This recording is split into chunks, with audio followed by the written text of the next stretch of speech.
Welcome back, everybody, to episode 165 of The Lookout. I am Meelz. I am here, and I am not alone. Oh boy. We have a banger of an episode for you. It is it's the Shibuya Incident Arc Part 2, but again, we couldn't do it alone. First things first, Jamal is not on this episode, has some things he has to take care of. We wish you the best, Jamal, and everything that's kind of going on with you right now, of course. But in his replacement for this episode is none other than, of course, Big Eye's cohort, Lookout family, pretty much the third head on this, AD himself. AD, welcome back to the show. Thanks for jumping over the top rope and coming onto this thing. Hey man, listen, I had to jump in, man. I mean, absolutely. I feel like the sixth man of the year. I ain't even gonna hold you up. Where am I award at? Just off the bench, right? Like just coming off the bench. Literally no prep, nothing. Just cold. He's just coming off the bench. And of course we have none other than the War Report Cyrus here. Back for the second week in a row. Back to talk Shibuya Incident Arc again. Back to conclude what we have dubbed as JJK's peak for right now. Yeah. For the time being. But yeah, for the time being. It's definitely the peak in anime, for sure. But we got so much to talk about because this episode is like, it's big fight after big fight after big fight. So the first one, we did the first 9 episodes. You have not caught up. Shibuya Incident, just to kind of go over in 30 seconds. I wish I had the little Goku thing under my voice, but what we're going to do is the Dragon Ball thing. Look out on the lookout. Maybe I'll include it in post. Probably not, though. First things first. We had Mekamaru come in. He wanted to smoke with Mahito. End up getting smoked, unfortunately. Wow, I didn't see that coming. Yeah. Fucked around and found out. Shibuya Incident begins. Of course, it attacks on Halloween. They've been planning this out for months. Gojo shows up. Gojo's like, yo, I'm just about to... This is just regular job shit. Wrong. Niggas unsealed you. Sealed you. They caught you. They sealed you. You are no longer a factor. And now all his students... all his friends, all his cohorts are out there either beating ass or getting their ass beat on the streets of Shibuya. Fighting for their fucking life. I mean, really, like fighting for their fucking lives. It's a whole brawl, man. Like, man, underground tunnel. No rules, man. No rules. This is the perfect setting. But before we get into Shibuya Incident Part 2, we have to drop our second part of big news for the Lookout this year. Last week we talked about it. In February, we are going to be starting Full Metal Alchemist Brotherhood. It's starting. We got multiple episodes on it. We're going to talk all about it. Kev on stage. Shout out to Kev on stage. He couldn't finish it after episode 4. Well, he said he's been tapping back in every now and again. He got to the thing with Hughes. Yeah, we go talk about that episode too. But we want to now unveil to you guys because we got this year planned out, man. We got the theme for Summer at Kame House this year. Yes, usually we do a bunch of anime things. Usually I get in an argument about what I want to do and what I don't want to do, and we should do this and we should do that and whatever it is. We have solidified it this year. Summer at Kame House will be a pure theme throughout. It will be, I'm not sure how many episodes it'll be yet. We'll figure that out in a later date. But we will be going over the Water 7 saga of One Piece for the entire summer. That includes, good Lord, what does it include? The Long Ring, Long Land arc. Yeah. Water 7 arc. The Enies Lobby arc. Did I say that right, AD? Yeah. And the post-Enies Lobby arc. And then there's filler arcs that we won't touch on. But we're going to be doing One Piece the entire summer. And AD is going to join us on this journey the entire summer as well. So AD, just kind of like a preview of what's going on. Because everyone's wondering why I was trying to get through Skypiea. I got through Skypiea. What do we have in store with the Water 7 arc? Is this like an important, super important arc to this One Piece lore? Yes, it is. It is probably the biggest shift in the One Piece direction for Luffy and the entire Straw Hat crew. Everything that goes on in Water 7, when I tell you, Meelz, you have no idea what you're in store for. Like, this is really what tests them. This is really what tests the whole Straw Hats. Tests Luffy, character as a captain, test how much faith they have in each other, man. Like, and you see where they came up from East Blue, man. When I tell you, you are in store for something special this summer at Mm. Kame House, I think you'll love it, man. Okay, that better because I've been watching. I mean, I've enjoyed what I watch, but I'm waiting for this shit to heat up. You know what I'm saying? Is it a Shibuya incident of this kind of? Is this the mean, Shibuya incident of One Piece? No, I would say no. There's something else. I would say no, but there's a specific reason why. Because there's the arc later down the line in pre-time skip One Piece that feels kind of like Shibuya in a certain way. Ooh, okay, all right. So Listen, Cyrus, have you ever dived into One Piece at all? No. I told myself that I would try during Christmas break. I never got to it. Yeah, I feel you. Like that. Listen, sometimes. I feel you. It's a lot. It's a lot looking. It's looking down a very, very, very, very long hallway. But with that said, we're gonna be going through it through Summer and Comment House. So if you ever want to get in, if you're ever interested, if you ever want to get into it, you have that to look forward to. And if you guys want to at least start building your One Piece thing, you can get up to that arc with us, and then you can watch it along with us. So we have that during the summer. So that's a big announcement for the summer. With that said, I think we need to get into the Shibuya Incident. I think we need to get into JJK because we're concluding the Shibuya Incident arc. We're concluding how things are going on. Last time we caught up, they were beating up some squid, and then got lit on fire. And then Sukuna ended up killing like 2 girls. But crazy work. Oh my god.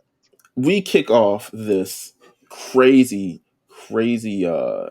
experience with Toji Fushiguro versus Megumi Fushiguro. The battle of father and son who doesn't know that that's his father or son.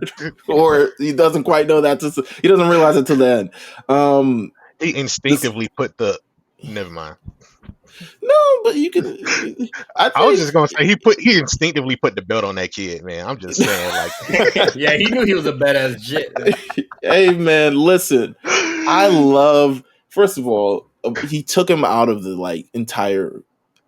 They were in a whole fucking domain and he took him out, and he was like, "Nah, because he's attracted to the most powerful person," which is wild, right? Like, he's not really technically Megumi in that instance is one of the most powerful people. Like, he's trying to fight the most powerful person there.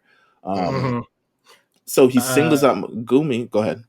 Yeah, that was something that I pointed out. I texted to you. I was like, okay, he slaughters Daigon with the quickness and in stylish fashion, and then the next part, the next person that he goes for is Megumi, and I think everybody knows how strong he is except himself, I guess.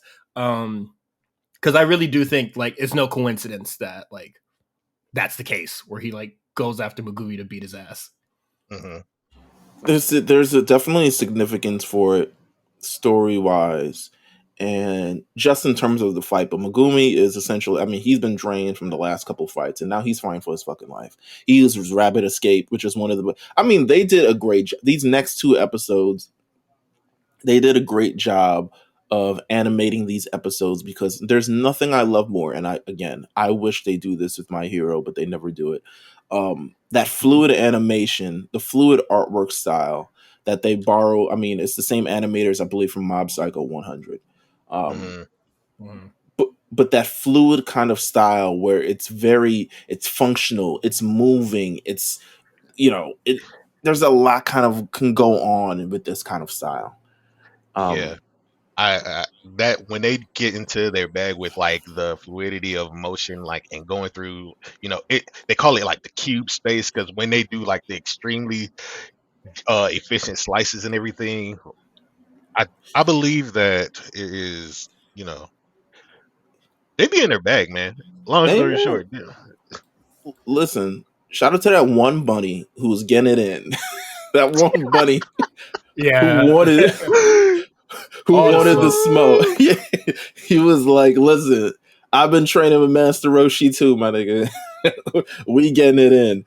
Nonetheless, Toji, in one instance, using the I forgot what it's called. What's that? Playful Cloud. destroys all rabbits in the vicinity, and he goes and he really fights Megumi, and Megumi's legitimately trying to just like survive. But it reaches a situation where I think he realizes kind of like what's standing in front of him, and I'm talking about Toji. Even though he's like a vessel and he's part of like a seance status character, he's taken full control of this. He goes back and he remembers his history. He remembers the history of essentially like giving away his son. Didn't want to like taking care of Megumi, but eventually give him away. And then he asks Megumi what's his last name, and he says Fushiguro, and he's like, that's my son. That's my son. Like father, like son. And then he offs himself. So in order not to kill this, Megumi is just sitting there just like shook up, like, what the fuck is happening? Like, what is going on? Like the fuck? He asked me my name and then killed himself. Like, what? But he's like, as long as you weren't Zenin, nigga. Ugh. One of them. It makes me wonder, all right, so maybe y'all can answer this question for me and kind of like clear this up. So he sells his son to the Zenin family, but doesn't necessarily want his son to, I guess, be considered a Zenin. Why do you think that's so? Or is it addressed anywhere in the anime? I don't think that part is addressed in the anime. Is it? Or I don't, because he just couldn't anything. He couldn't just like support his child, I guess, and then he was just like, you'll have a better life, or like it would be better if you're like with the Zenin clan, for like support and shit like that, like Yeah, but I think it was also the fact that like one. It had to do with something with him being, he's heavily restricted, so he doesn't have any power. He already sees the divide in the family. That's what I'm assuming from his perspective. So like everything that was going on with Maki and her sister and that divide, how they treat women, versus the thing with Fushiguro becoming the next head. Spoiler for the manga stuff, but like. I think it has to do with just like the structure of the Zenin clan. That's casual spoilers. Yeah. I mean, like, it's so inconsequential. Like, yeah. No, I feel you. I was thinking definitely like within the anime. I'm trying to. You go back to the first part of the series, and that's why this past Gojo arc is so important to, I guess, this Shibuya Incident arc. He gave away his son, but at the end of the fight with Gojo, he lets Gojo know, like, yo, he's about to turn this thing. Do what you want with that information. It made me kind of feel like he wasn't necessarily comfortable in the beginning giving it away, as opposed to maybe he cares about Megumi a lot more than he lets on, but he can't because he's like this Rolling Stone kind of like, renegade guy who can't be tied to necessarily like a family or anything of the rather, especially since his wife died. He's like, I'm really on my own bullshit right now, and I can't have any kids attached to that. I respect that. Yeah, I respect it too. The next part I call is Sukuna's Wrath, because we get a double feature fucking fight with Sukuna, who has been dropped within this arc and is absolutely causing havoc for just the fun of it. Like he's fighting for fucking. He's not fighting with he's fighting because he just loves fighting. Like he's fucking. I'm trying to think of I love moments where Sukuna is kind of like featured in the series, because usually it means like some sort of. It's usually a great fight, and kind of like the intensity is really ramped up. And I think that's the mark of kind of like a great villain of the series, and why he's a great villain for this series, because his appearance alone changes the mood and kind of changes the trajectory of where this kind of like arc goes just by his presence alone. It's low-key like what's like a dominating force in just a random thing. It's like I don't know. It's like Thanos showing up or whatever, you know what I mean? Like, I know what you're saying. Like, his moments are so small, but they're impactful. Like, anytime he shows up on screen, like, it changes about to go down, like, or something changes, right? Like something. I mean, it's all building up to something that we'll talk about in the spoiler section. But his presence alone is he's such a dominating presence within the show that anytime he shows up, it's like, oh shit, it's on. And Mhm. he shows up. I mean, we talked about it last episode. He made that agreement with Jogo, essentially saying like, yo, if you beat me, I'll do whatever you want. So he has this massive fight with Jogo. And Jogo is like, I've been waiting to pull out these moves fucking forever, bro. Like, he is getting into his bag and like deep in his duffel. All types of fire moves, flamethrower, fire spin, all types of, he's using the whole fucking gamut of the fire. Fucking, what's the most powerful flame? The shit that Flare turns Blitz, into goddamn. there you go, Flare Blitz or fucking Fire Blast. There you go. Like, he's using all of them, bro. He's fucking using all of them. And Sukuna is seamlessly, throughout all the destruction, just kind of navigating his way through it. He is I don't know. It's just awesome. What do you guys think of this first battle between him and Jogo? I think this is where I first caught up to. If you listen to early Big Eyes, I think this is where I first caught up to the manga. So seeing it in motion right here, and just the moment that they feed him the fingers, and everything that goes on with the girls, culminating into the fight with Jogo. Listen, you just see them like. Doesn't it start off with the people randomly in the city just like standing down in the crowd or whatever like that, and then you just hear like a boom, and then these niggas just flying across the sky, having a whole ass battle. Like, what the fuck is happening? Like, bro, no resolve, anything that's going on beneath them, like, it doesn't matter. Kusakabe said it's like elephants tap dancing among ants. Like, what a fucking line. What a bar. They don't care about anything in this instance. Cyrus, what do you say? This fight is definitely like it's much better in the anime, like because you don't get to see in the manga, you don't get to see the destruction that is happening. Mm-hmm. Like, it's like, destruction people, there, but it's like just a page. People are there. Yeah, like I feel like in the manga you don't see the people there. It kind of just seems like Shibuya's already emptied out, so it's like whatever. But just the amount of destruction and slicing and cutting of the environment, all that sort of jazz, is like it's fantastic. Like, I think it's a meteor hits the earth. Yeah, like dead. Like, people are so fucking cooked. Yeah, and Jogo. He was cool when he was killing, regular motherfuckers like Manabi and Nabito and and Maki. Like, he was like, yeah, I'm fast. You feel me? I'm a 1, 2, trying to be cool. Nigga counting this shit. I'm glad they whooped the shit out. I'm glad he whooped the shit out this nigga. Actually, this nigga thought he was fire. Hey, man, literally. He thought he was like second in command in the Ginyu Force, bro. He was like, listen, man, I'm tight. I'm real. Y'all ain't never seen some shit like them. I mean, this is the second time he getting his ass whooped in this series. But he got his ass beat by the best characters. So I mean, like, we know that Sukuna has been touted as like the king of curses, but his power is fractured. So first of all, he was asking for that ass whooping. Why would you purposely give these niggas the fingers to punch your shit out, bro? Like, come on now.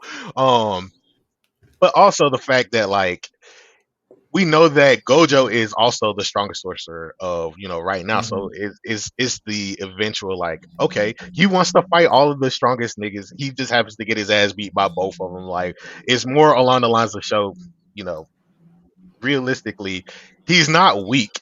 And even Sukuna says that, like, he is strong, but just not as nice as me. Yeah, but he's also like mentally weak, right? Like, there's this instance where Sukuna is asking me, is like, so you're not going to use like your domain expansion or any cool shit like that? And he's like, I knew I would lose against you. And Sukuna's like, that is pussy mentality. He's like, damn, nigga, try. Right? He was like, it's all about, I get it a little bit more as we got more into the story, but like at the same time, yeah, he was kind of pussy for that. Because Sukuna was even asking to like you have to defeat me, and then I'll like you just have to like tap my shoulder or some shit. You feel me? Yeah. Yeah. Motherfucker, yes, I'm activating my door. Like I'm pulling out all the stops. If all I gotta do is touch the nigga, yeah, I'm pulling out all the stops. Like, I have what's a nothing little to bit of lose at my that point yeah? for real. Like, What a little bit of my curse energy when I'm about to get the strongest motherfucker in the world out of it. Yeah, he pussy. Yeah, he uses, he essentially uses his technique against him, creates that arrow of fire, and absolutely, I mean, smokes him. I love any moment where, again, we'll get to this in the spoilers, but any moment where death is upon them and suddenly it breaks into a whole other very sentimental ass. We go into just white space where he's talking to Nanami and Daigon, and he's like, I'm like, bro, you gotta realize you dead at this point.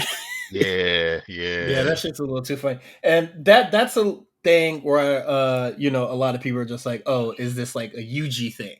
Like is this something that UG does? Might be domain-esque or something."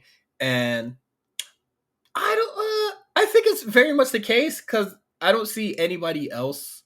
Well, what is it? I guess it's a thing for Manami, but I don't really see a lot of people go through this like euphoric state before Yeah. Getting sent to the nice old what is the shit that they go in this the airport. The airport, yeah. Yeah, That's nice what little that's airport they go to. Hey man, everything should be an airport in this show. With that said, final thoughts is like Sukuna's like, stand proud, you're strong. You shouldn't.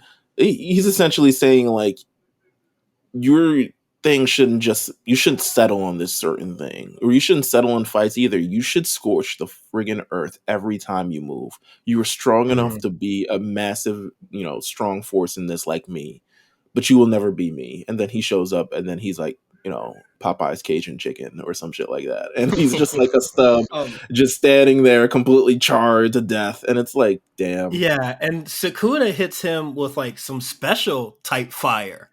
Yeah. I don't know what the fuck that was about. I don't know. Yeah, it's different, it was man. like, Jogo just got like regular human flames because that's the curse or whatever. Sukuna got like some grand curse fire. got that shit from the sun or something. I don't know. Damn. Yeah. So yeah, Jogo's dead. Didn't stand a chance. Urame shows up and she's like, I'm here. Like, I thought I would never see you again. Interesting relationship. You'll see. Urame just she gets around. Yeah. Yeah. Very very very much a sidekick. Then we get ready for the second battle, because the kind of buffer in between this is that Megumi is about to essentially first of all, we've talked about this last episode, we've talked about this in the chat, we talked about this man is about to throw his life away for Shigemo. And like, yeah. This shit has been a meme for so long, man. He's like, I can't do this anymore. The only way I can stop all of this is to use the ultimate 10 shadows technique. So Shigemo, the end of the episode shows just Shigemo's being stalked by this giant monster. Eventually Sukuna's like, another strong fighter appears. Like, I gotta go teleport over to them. I need to fight this guy. So he shows up, he sees Megumi, he essentially stops Megumi from killing his own self. He's like, stand up, nigga. And he just, use reverse curse technique on him. And so Megumi, his plans to kill himself has been thwarted once again. But ahead of him, go ahead. Wait, before you continue. So he tells Jogo, yo, if you're gonna fight with your all, give it 1000% or whatever. And Megumi's ready to die for this shit. You could slowly see why he's like attracted to Megumi. Like, yeah, for sure. But it's the other thing with like, he has a certain power, like he has a certain skill set that nobody else really has. I think that's also why he had the qualifications to be the Zenin clan head. But at the same time, like, Sukuna being the king of curses, this nigga just know shit, bro. Like he is the You been around? yeah, like he spent his entire existence learning and studying curses and curse techniques and the rules behind curses and binding vows and everything like that. So I would like in this moment where he's saving Megumi, he's like, you know what, hold up, I got a use for you. Like, and we don't know what that use is, but it's based on what we know from Megumi. It's like, damn, what does Sukuna have in mind? He comes in to take on Maharaga. Hey man, before you say that, I want to ask you guys a question. Before we get it, I want to ask you guys. This is a pop quiz. See if you can get it. Can you say out Maharaga's full name without looking? Oh, oh hell no! It's like Divergent Cilius or something. I couldn't even tell you. Like, no, That that's nigga like, got a full name? yes, he He got a got a full full name. name, bro. He's the shit. It's like I remember. What was it? I think because I was watching Diavolo's videos, and because when he announces Maharaga in the series, he goes full name and he says it like he's a fucking anime character. He says the 8-handled sword diversion, seal of divine, General Yeah, Maharaga. I was like, yo, his name is kind of tough. It's kind Who of the fuck is crazy. this nigga? I was like, 8-handled sword diversion, seal of divine, General Maharaga. I was like, word, put that on a shirt, buddy. Come on, let's. Oh my god! I didn't. Yeah, I didn't know he had a full name. Hey man, yeah, his friends call him Maharaga. You know what I'm saying? yeah. But if you put respect on his name, if you summoning this guy, for your own thing, you call him 8-handle sword divergent, seal of divine, General Maharaga. Um, Stand 10 toes. hey man, stand 10 shadows down. Fuck that. Um, with that said, it's hold on. I have so Megumi remembers his conversation with Gojo, informing him why the Gojo clan and the Zenin clan do not get along. Megumi surmises that the leader of the Zenin family 100 years ago used the 10 Shadows technique the same way he has to kill himself against the leader of the Gojo family. So essentially, that is why he assumes that the Zenin clan and the Gojo clan got beef, because someone used Maharaga to off the other, or off them both, rather. Um, Sukuna versus Maharaga. What do you make of this fight? Because it's almost like, I mean, there's rarely any dialogue. It's kind of really Sukuna thinking to himself, "Is like, how do I beat this guy?" It's an interesting like Rubik's cube of like he's trying to figure out. Usually, how Sukuna things is like, I know your curse technique. I can either copy it or all this other shit like that. Um, Mhm.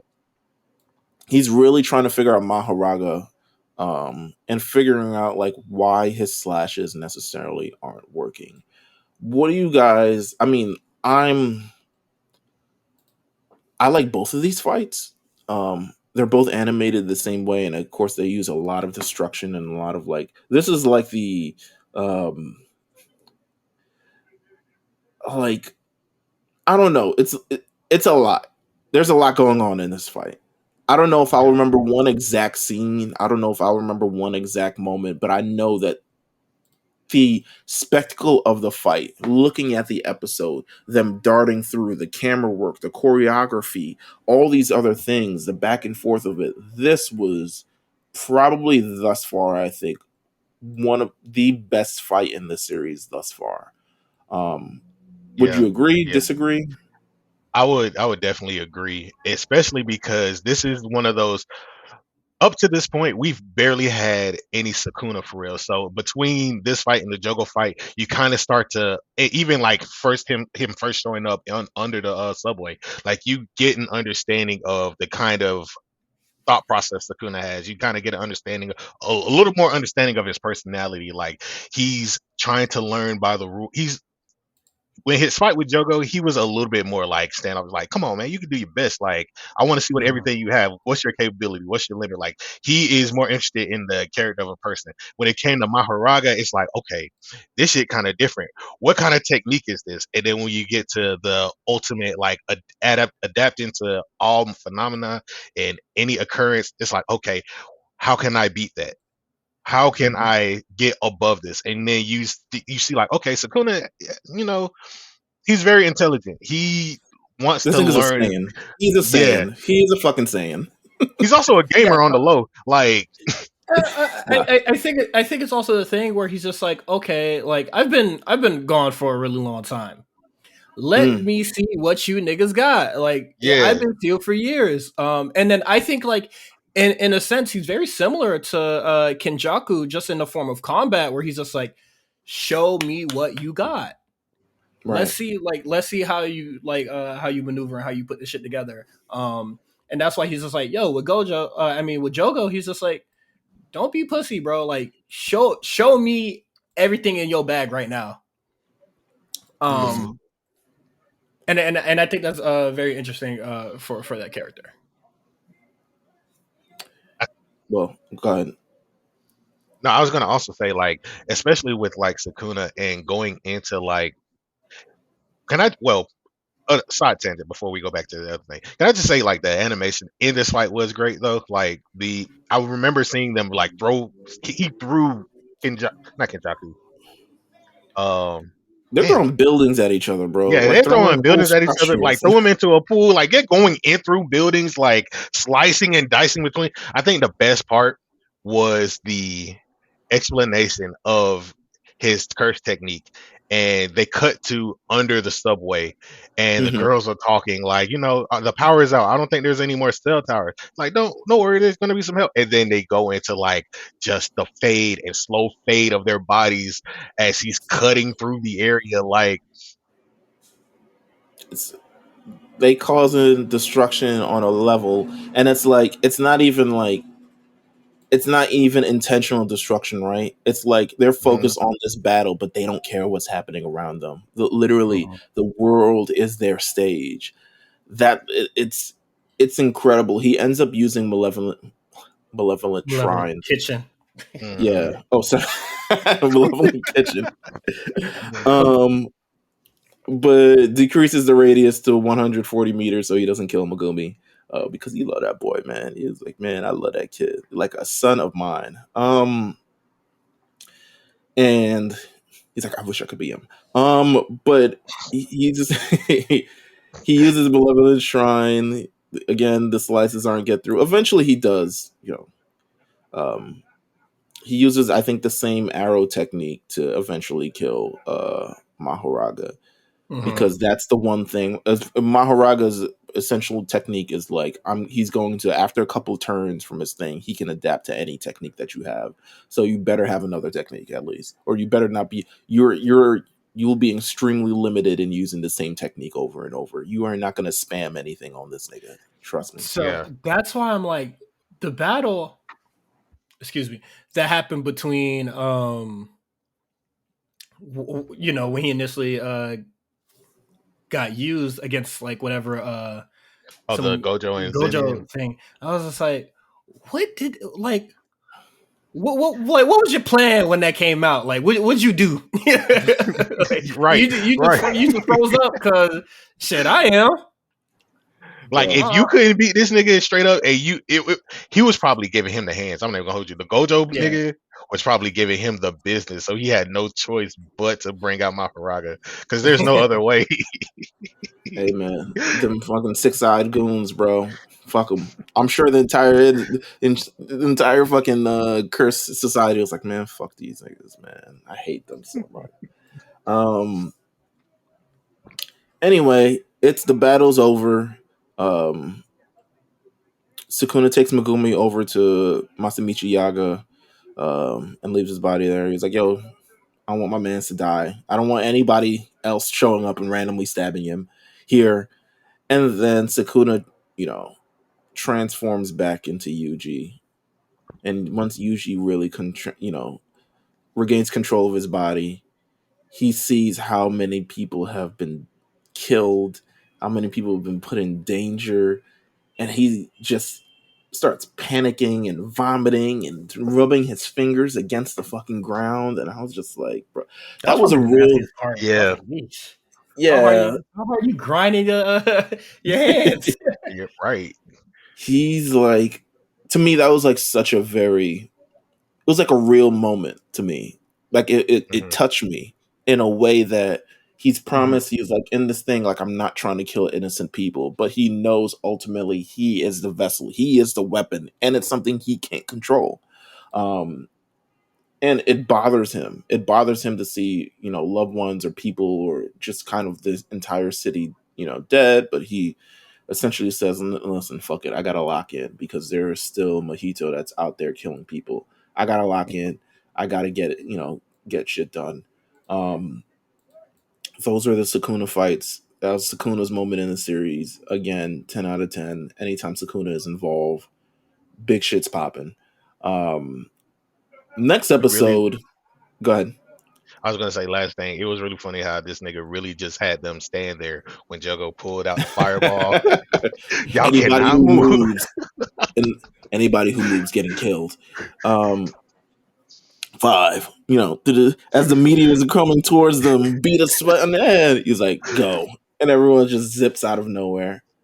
This man, very Real cool evil. character. Yeah, really evil in a very sadistic way. Because he knows like everyone's his peons compared to him. He's like, man, fuck this. I'm about to have some fun with this. The last part of the previous episode leading into the next episode shows pretty much looking like a Slim Jim. Nanami walking through. He has survived Jogo's fire. I guess he was stronger than fucking Naibito. But I guess Naibito took it. He took it like 2 to the face and straight on. Pause. He got hit by like 5 different cannons. So yeah. So I get dying.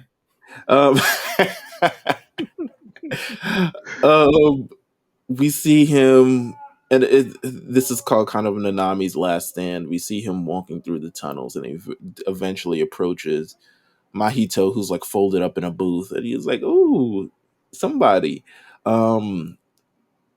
The anime extends the scene out crazy.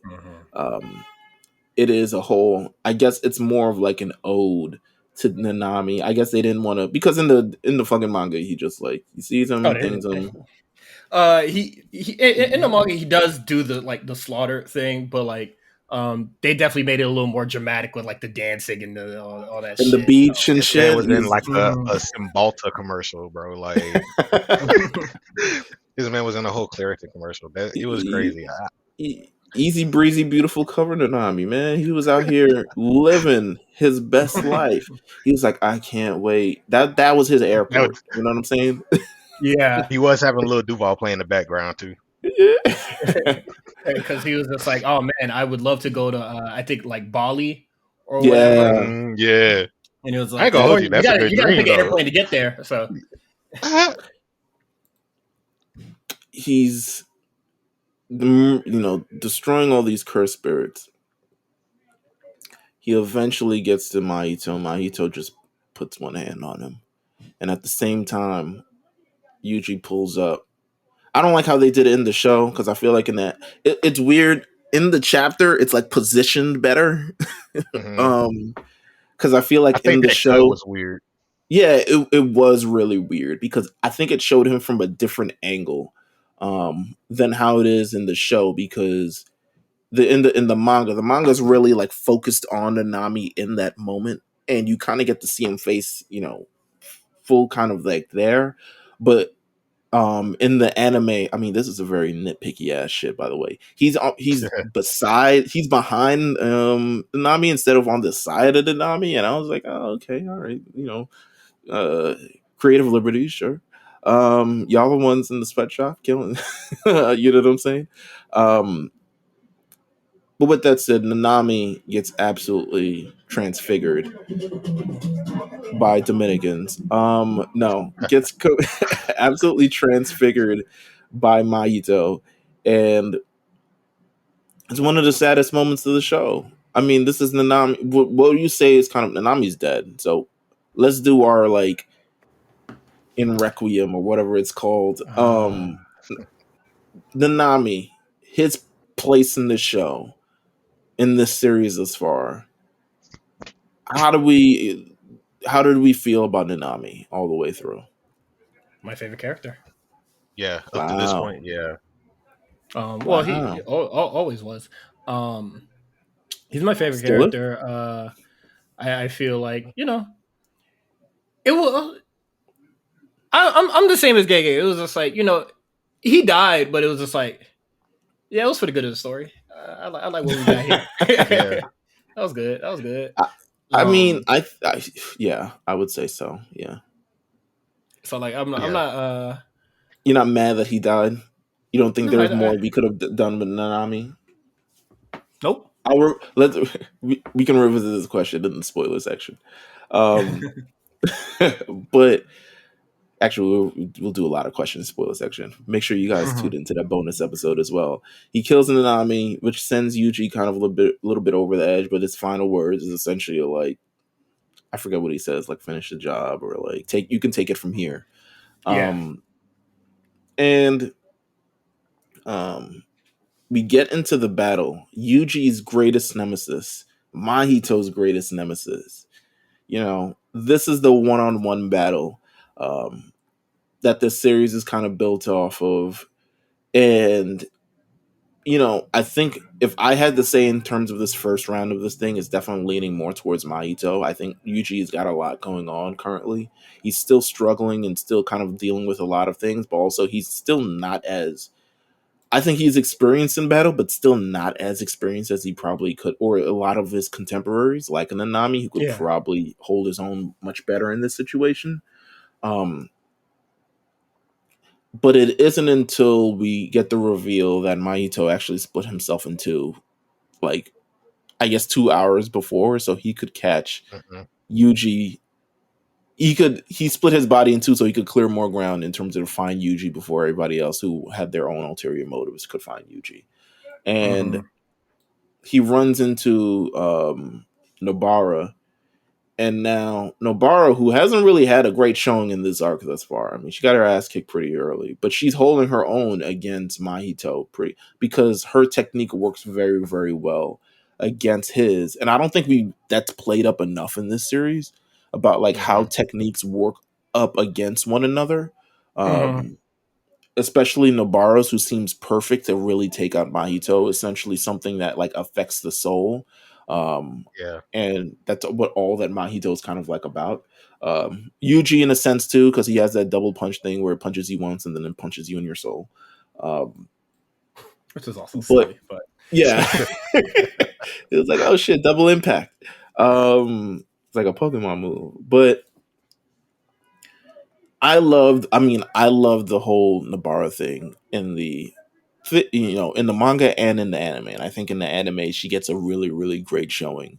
Um, Using her curse technique, it affecting Mahito that's fighting Yuji, and Yuji getting the upper hand. He's like, that must be Nobara. I was like, how the fuck did you know?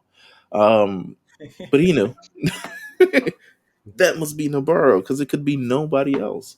Um, Mahito says, I'm booking it. Fuck this. hmm One Mahito runs in one direction, the other Mahito runs in another direction.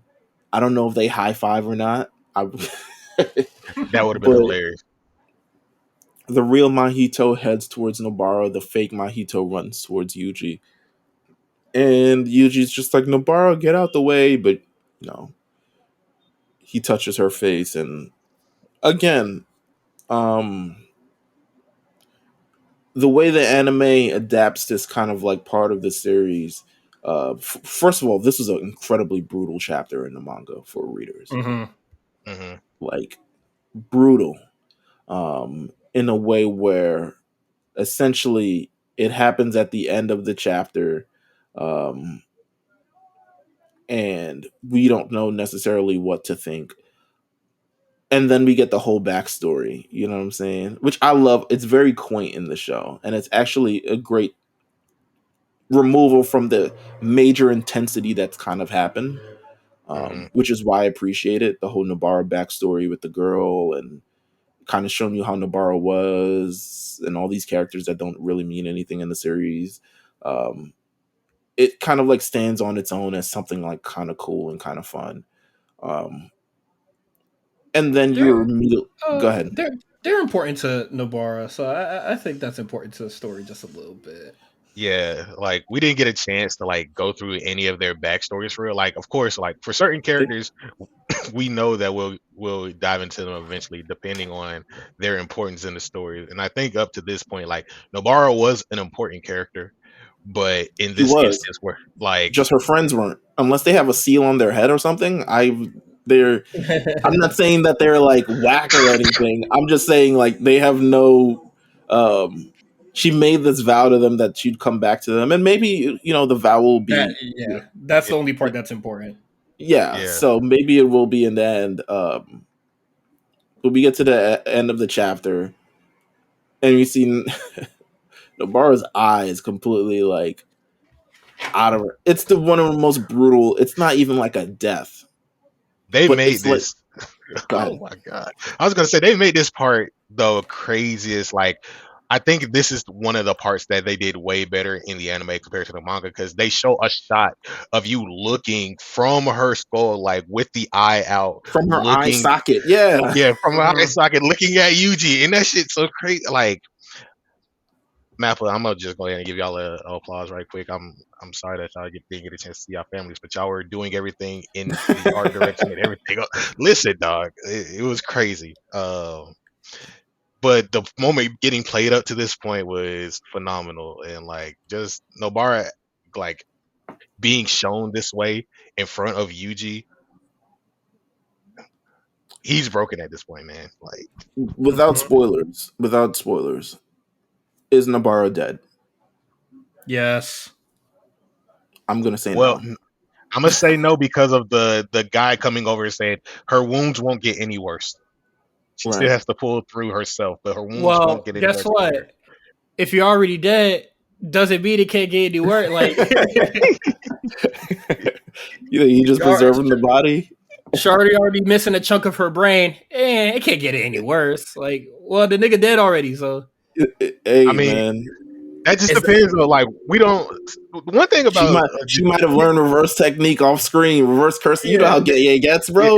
Reverse curse technique Nigga off said, "Oh screen. man, her survival is like near zero." Nigga, that's not Oppenheimer. Like, pronounce her dead or get gone, bruh. Hey man, the key for anime deaths is you have to see the body.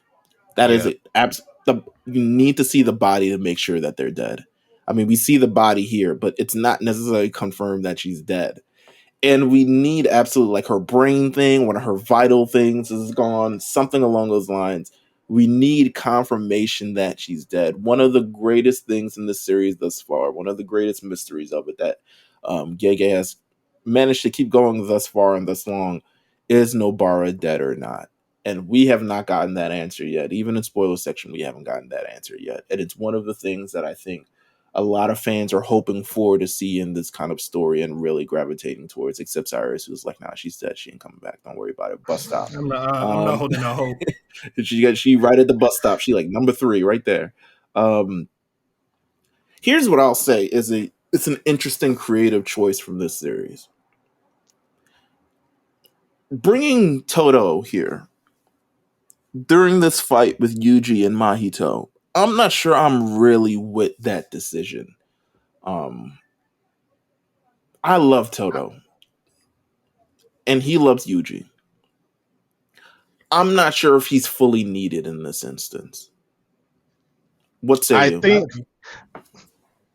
No, go ahead, Cyrus, because Uh, I'm. he kind of gotta be. Yeah, He's there for Yuji development. Even there's a point where he takes a step back, and then even parts of the fight where he's kind of like separated from the two. So like, yeah, it's a handicap match, but I feel like Yuji, he probably wouldn't have got. He needed him just for moral support, really. Shit.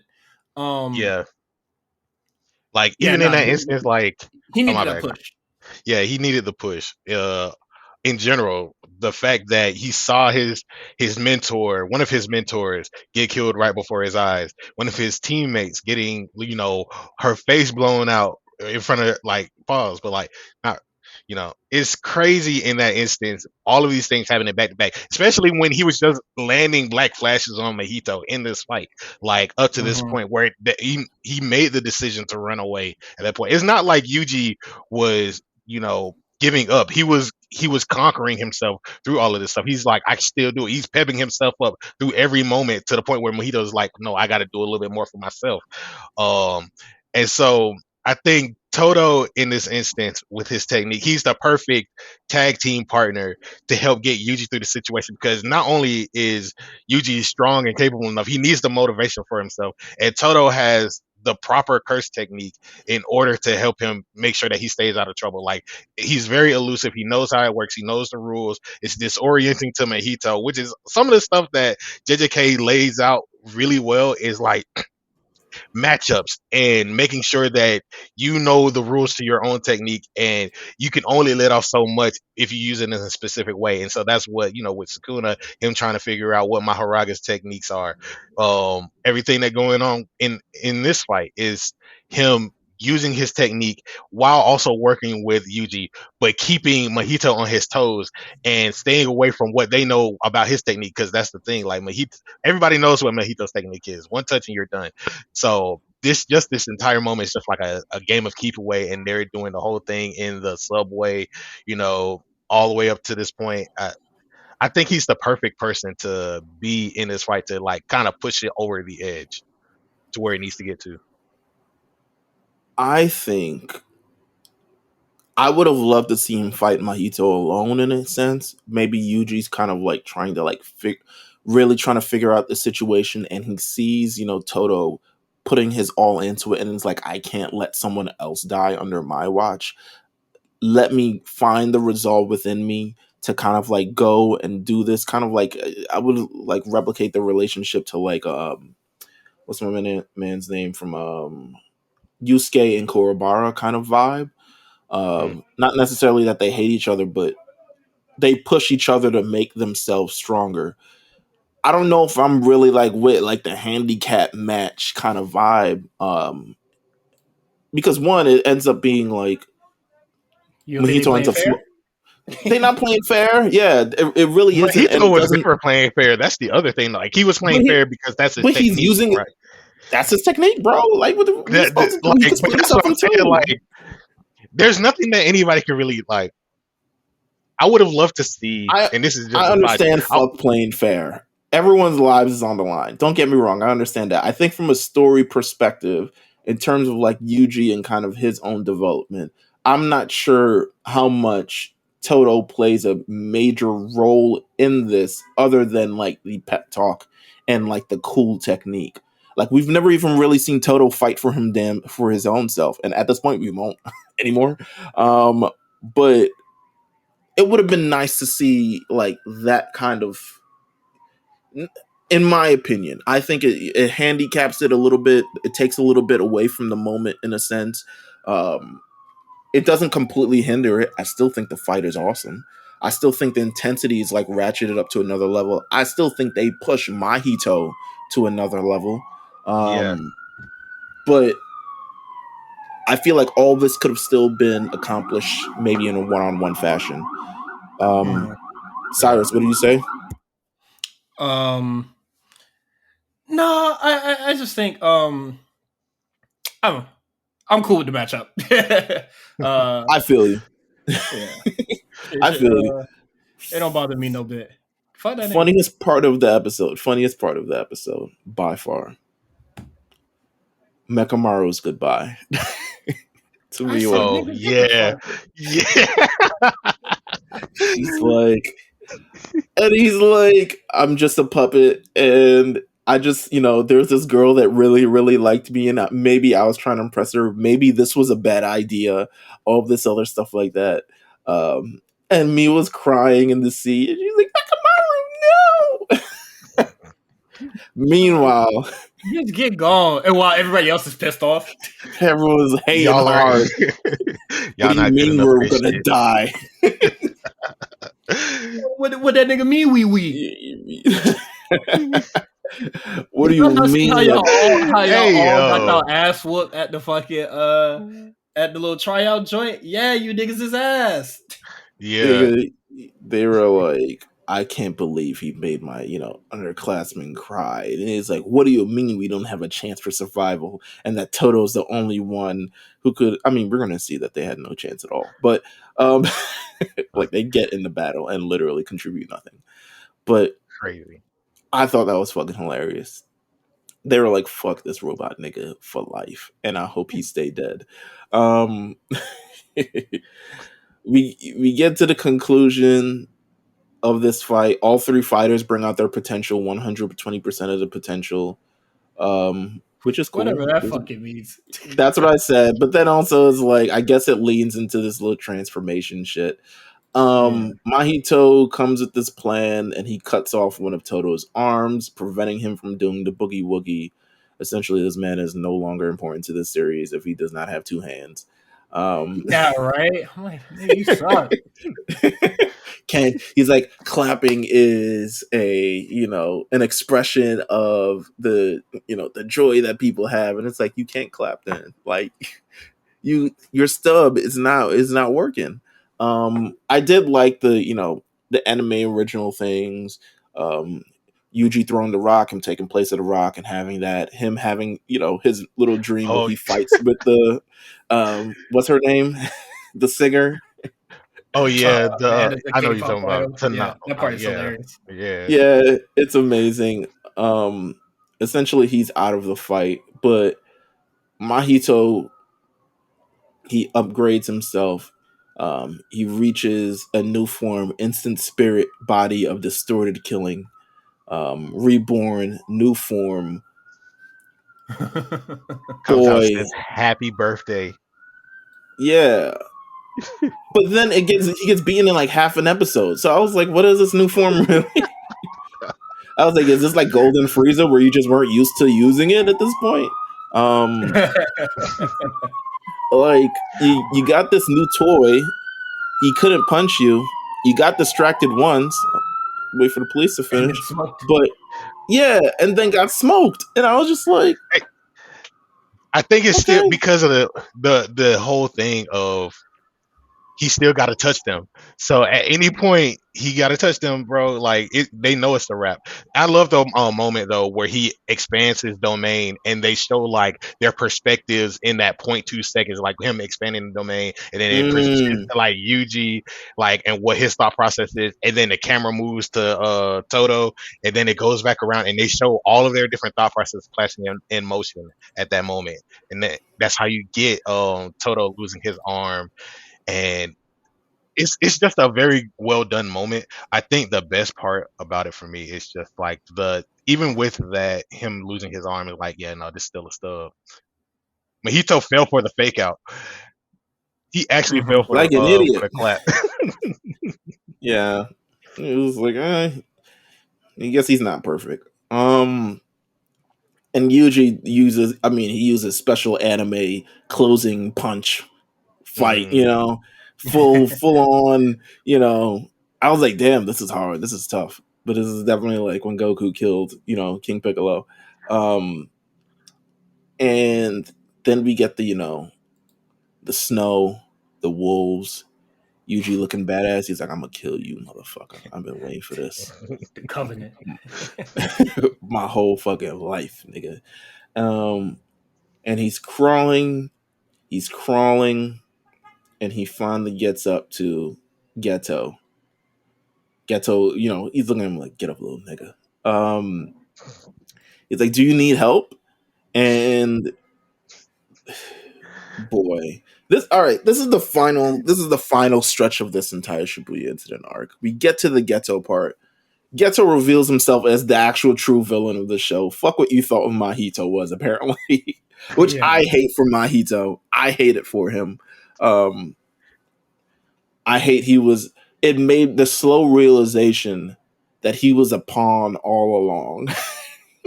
Yeah. I think I always felt that way because when he's shown. What do you mean? Like, as soon as you see Geto having like coffee with fucking Jogo him or and whatever the fuck that was happening in there. Like, yeah, I kind of get that he's the he a little he weird nigga. he had the like Ghetto had the plan the entire time. You could tell from all their conversations and Mhm. interactions, like even them Yeah, hanging out in like I think Dagon's at that domain, restaurant, and they hanging like out in the restaurant the first time we ever see yeah, them and shit. like Yeah, but you also get the sense in the beginning that like Mahito is still, the foil to Yuji. So it's like yeah. you think that he's gonna last long. You think that he's gonna be Yeah, the end all be all antagonist. And just And then for Gay this Gay moment was to like, happen, "Nah, like fuck that." yeah, that part kind of pissed me off. Like, somebody, I was talking to somebody and it was just like, yeah, Yuji beat him, and I was just like, nah, he needed the body. Like, Yeah, yeah. he needed that nigga dead. Like, for real, for real. because he could have escaped again. Like either way, Suru Geto, he's in front of Yuji. He's using all his like little spare techniques and shit, like a Batman, the utility belt of techniques, making the ground fall from him, throwing fucking bugs on him, all types of other shit like that. Apparently, in this instance, it's inferred that Mahito knew that Suguro Geto was going to use him, and I'm not fully. It didn't fully link to me of like when he came up with that realization to kind of like really jump and attack him, um, because I don't think it was played up enough in the series or even in that moment rather of like I'm gonna turn on you, and he trying to like get the get the jump on him before he turns on him. Um, but maybe he realized he was fucking Noritoshi Kamo too, nigga. He was like, oh shit, that's you know, Yeah. that's Noritoshi Kamo. Shit, fuck this nigga. Um, so yes, eventually Mahito tries to get the jump on him. Yeto turns him into a fucking ball of whatever and eats him, and now he has idol transfiguration. And I mean, we at the scary sight part of this. We are at the unveiling of the real villain of the series, and that's what I love about this part of it because I felt like we built towards this moment, right? Hmm. Gojo sealed. We see he's in front of Yuji's in front of the person who has this, the prison realm right there. He can literally jump to get it, but he's not strong enough to get it. And of course, Kenjaku, in all of his wisdom, is explaining his full plan in front of niggas, and it's very Heavenly, villainous Yeah. shit.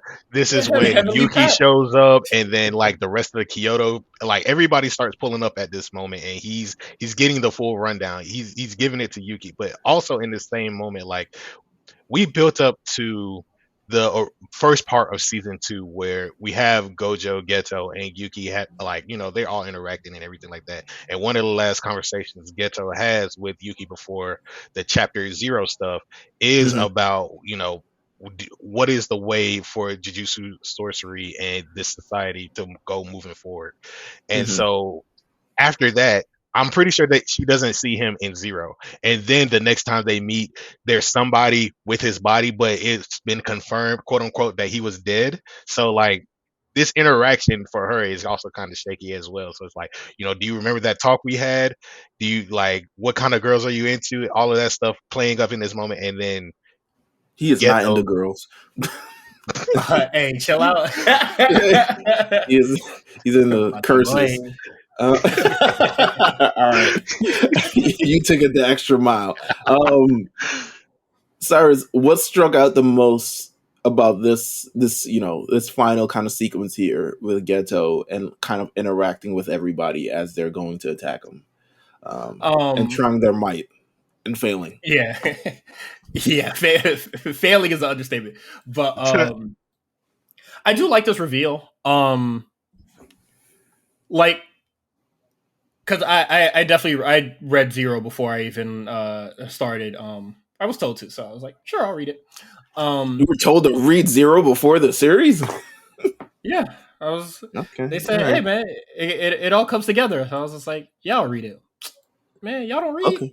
I mean, I didn't read 0. I read 0 after a number of things. 0 came out after this Yeah, yeah, yeah. whole arc. So like, I read it in context, so it gave better context of what was going on because pretty much how it's Zero, like this. Yeah, yeah, yeah. Zero definitely came first. Y'all boys just needed to read. No, Zero came no, I'm saying afterwards, bro. like It was officially, like when released they dropped it on that, afterwards. it was after all of Shibuya. Like they put it on Yeah. Shonen Jump app like after Shibuya. The perks of waiting. But what is it? Yeah, no. So I had the context to it, and I liked it, like because it was like clear that that's like not him. And then Right. I don't know why, but I don't know. With his like return, the unveiling the plan part, yeah, that's weird. The other person that shows up, who's friends with Sakuna, I forget what their name is. Urame? Yeah, Harame. Even Kajaku was just like, "Who's you? What you got going on, bro?" I'm also from the Heian period, I guess. Yeah, Essentially, I don't know Heian I don't know how sympathizer. that works. I don't know. But Yeah, I don't know what her deal is either. Yeah.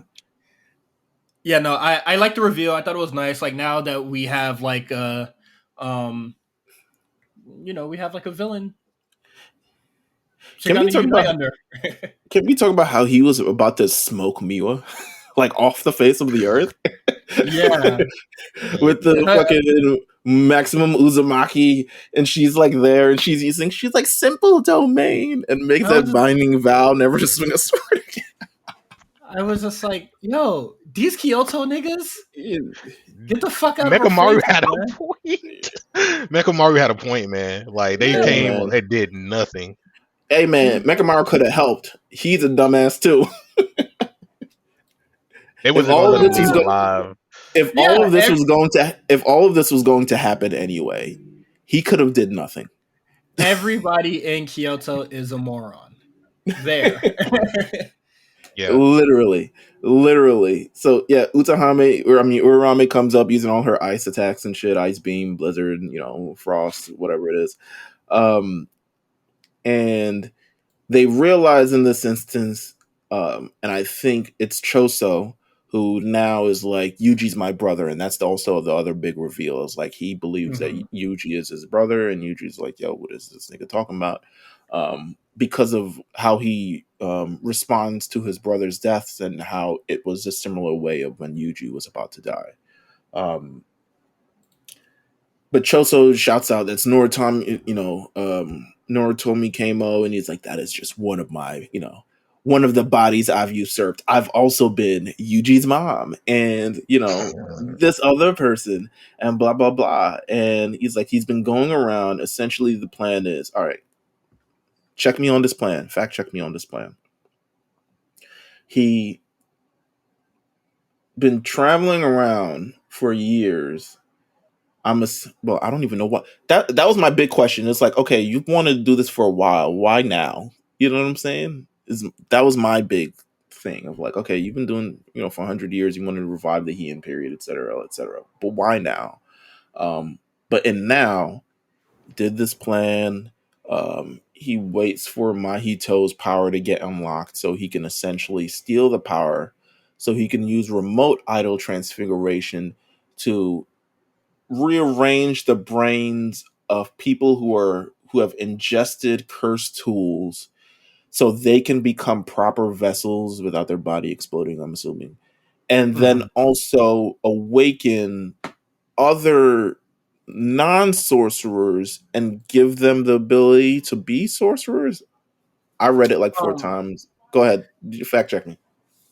Science is weird, but like he doing this shit for scientific purposes. But what is it? He's a mad scientist, and I think that the reason why he came up with this plan now is because Gojo kind of changed the landscape of curse. All the curse society stuff. Yes. Yeah. By just his presence alone. Like, yeah, so he definitely like strongest. He changed the landscape of the world. So it's just like, okay, like if this is like a new territory to like really experiment in, even though every era of Japan is a new thing, and he probably did. And you have a lot of time to think when you're 9 months pregnant. So this is probably something that he was probably just Crazy. cooking together. um, he's been doing various experiments. One of the experiments were the curse wombs, and he realized they weren't going to become any stronger than they were. So he wants to build this society where there's untapped chaos and untapped power that he can kind of like utilize for a grander purpose for curse energy, which we'll learn about much later. He gets on, I think what was it, like a manatee? What was it? What did he fly on?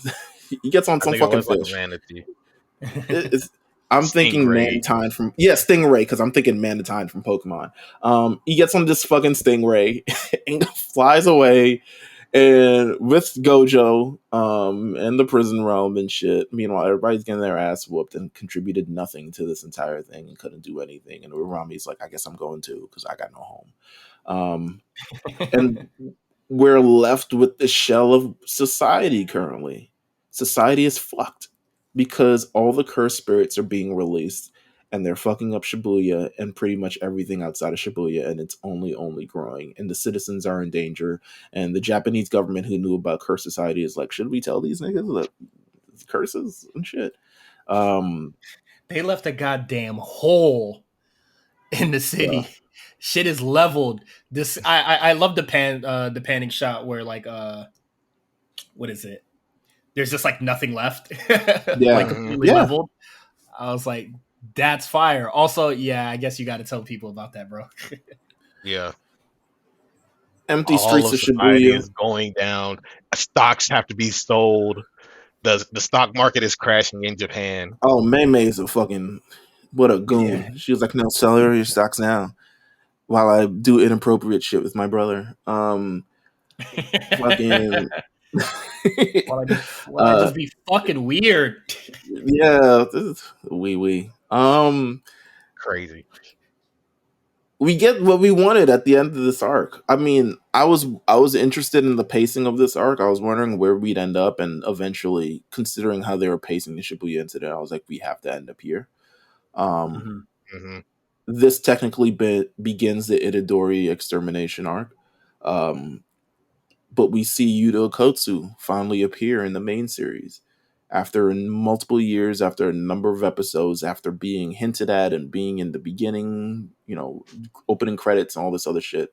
He appears in the series to pretty much stop a curse, him and Rika, and he meets in front of the Jujutsu higher ups, and they're like, first of all, he's like, what the fuck do y'all want? Because I hate y'all.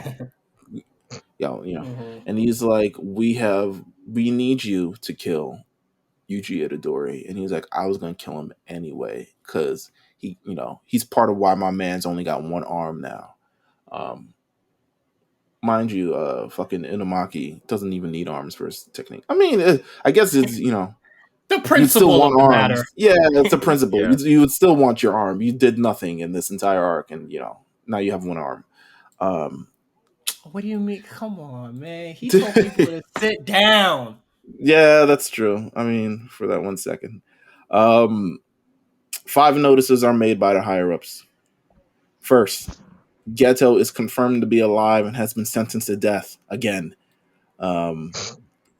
Second, Gojo is considered an accomplice to the incident at Shibuya Incident and has been permanently exiled. Wow, they put dirt on my nigga's name. Honestly, right. They're kind of right, because they are, but why didn't you kill him when you were told so? This would not happen if you got rid of the body. I don't know if accomplice, but they said removing by design. Right, removing his seal will be considered a criminal act. Third, Masamichi, the principal of the school, is to be executed for inciting Gojo and Geto and causing the incident at Shibuya. And I was like, see what the arrogance of why my name in it?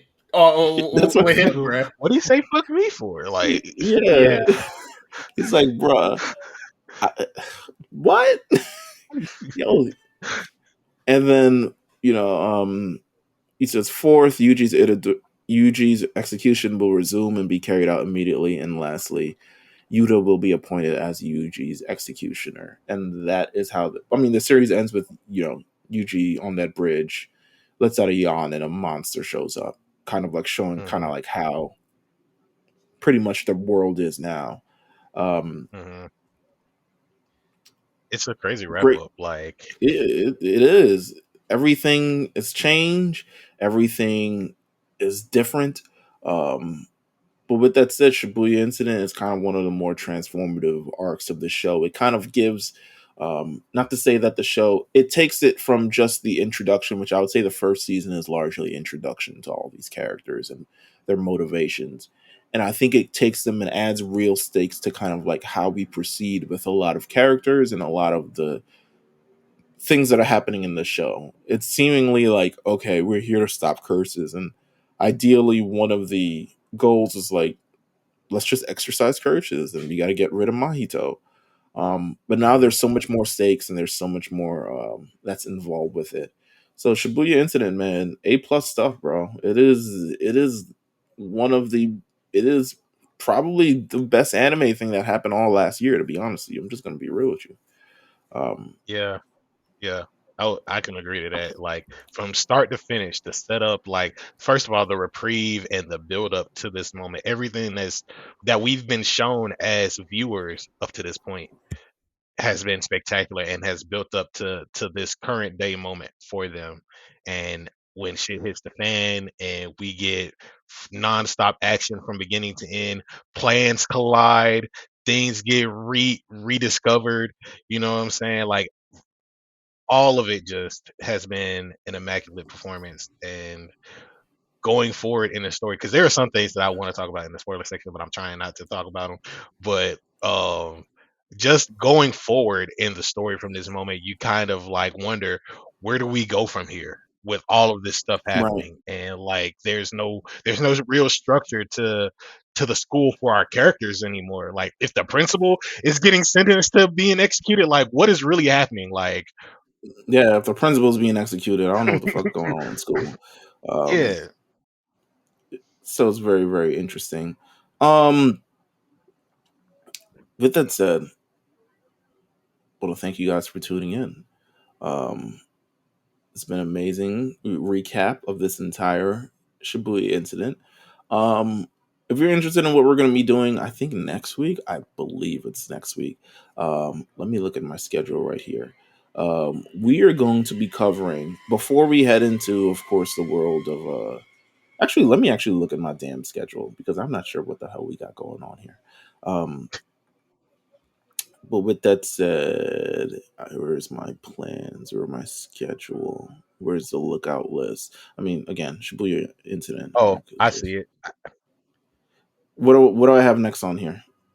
We got the Yu Yu Hakusho live action series. Oh, there we go. We're doing the Yu Yu Hakusho live action series recap. So make sure you guys are locked in for that because that will be quite a quite an experience, to be honest with you. We're going to be talking about that and kind of like how I feel about it. Spoiler alert. Yeah. Um, I'm like here, not really here on it, but Jamal likes it, so we'll talk about it. And yeah, then in February we will begin the Full Metal Alchemist Brotherhood arc of this show. Thank you guys for tuning in. Thank you, AD, for popping up under short notice and being so fucking prepared. Look at that, man. Listen, Of years of course, reading you already manga. know. Years of reading manga has just been Led up to this prepared you point, for man. absolutely. Cyrus is currently on a phone call. I'm not sure if he's still on the phone call, but currently on a phone call. So I will say, make sure you guys tune into the War Report every Friday on the A Show Network. You can hear him talk about wrestling. And once more Jujutsu Kaisen stuff shows up, Cyrus will also be called for this. Thank you guys for tuning in. Make sure that you guys tune in. Stay tuned to the feed because we're gonna have the spoiler section. If you're a manga fan, this is where we talk about all the juicy manga stuff. So make sure you guys stay tuned to that. And yeah, stay ready, stay blessed, and don't meet us there. Beat us there at the lookout. Peace.